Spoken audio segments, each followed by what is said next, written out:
question what we want when we were kids, right? Our relatives always ask what we want to do when we grow up. It was a question when we answered as a kid, and we would be answering as a firefighter, a policeman, a vet, a singer maybe. But as we grew up, our ideas changed. We started to develop new fields and develop our interests.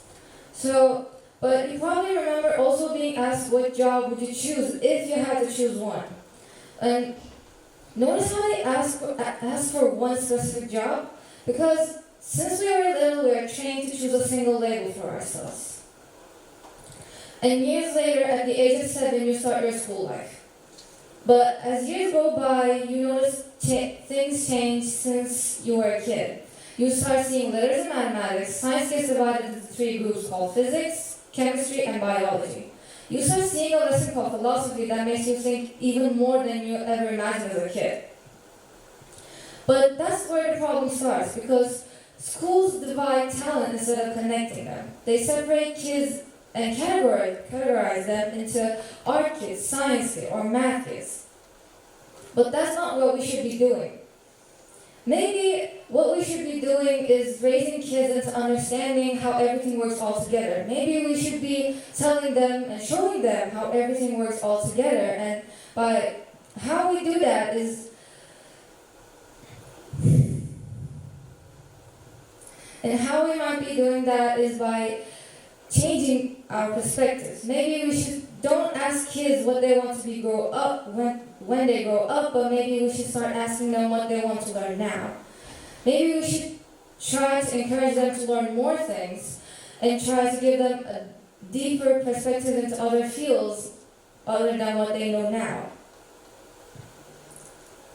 So if I was going to give an example from myself, I love many things. I can be a multi-talented person if I can label myself as that.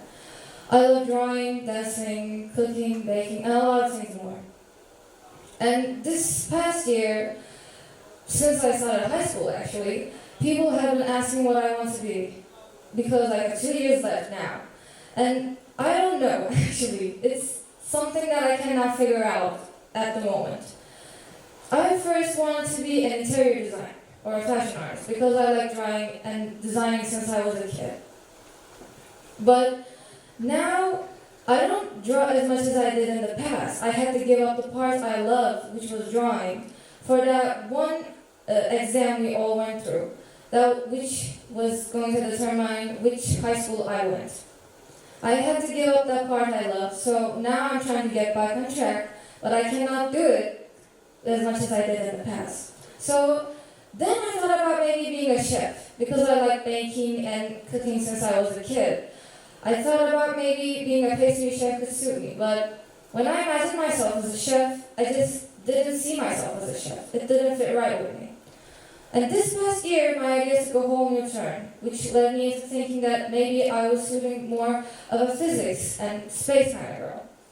So I thought about maybe studying physics or astrophysics, aerospace engineering in college. That's why I'm thinking about turning my love I have for building Legos into building rockets and spaceships for now. And for my advice for multi-talented people would be to never listen to other people's ideas or try to fit yourself into their idea boxes.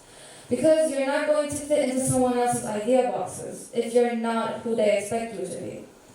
You don't have to give up the parts you love or what you want to do just in order to fit the society's standards. You shouldn't be.